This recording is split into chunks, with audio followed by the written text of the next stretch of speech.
আল্লাহ বলেছেন ফাইন্না মাল উসরি ইউসরা, কষ্টের পরেই আছে সুখ। কষ্টের পরেই আছে সুখ। আমাদের জীবনে সুখ বেশি, কষ্ট কম।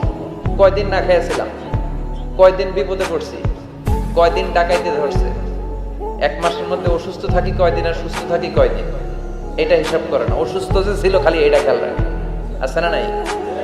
তার মানে ইন্না মাল উসরি ইউসরা, দুঃখের পরে আছে সুখ, মোটিভেশন। প্রাণটা আবার উদ্বেলিত হয়ে ওঠে, তাই তো আসলে তো দুঃখের পরে সুখ। এজন্য কষ্ট যখন পাবেন, অসুস্থ যখন হবেন, ওইখানেও আনন্দ করবেন, কারণ সামনে আরাম আসতেছে। সুবহানাল্লাহ পড়েন। মুমিনের হারাবার কিছু নাই, দুঃখ পাওয়ার কিছু নাই। মুমিন অসুস্থ হলে অসুস্থতার মাধ্যমে তার রোগের মাধ্যমে তার গুনাহ ঝরে যায়, সে আল্লাহর কাছে প্রিয় হয়ে ওঠে। তা আমাদেরকে কেউ হারাইতে পারে? কথা বলেন, আমাদের কেউ ভয় দেখাইতে পারে?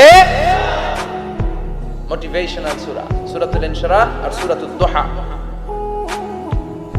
এখানে অনেক হিউজ মোটিভেশন আছে।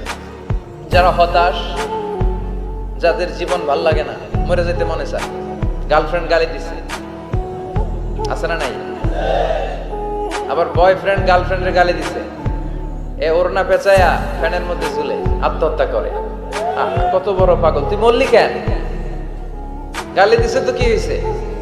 হ্যাঁ, বুঝতে চায় না, হতাশ হয়ে যায়। আর বয়স কম তো, ইচড়ে পাকা, অল্পতে কাবু হয়ে যায়। এই সূরাগুলো পড়ে না, এখানে আশার বাণী আছে।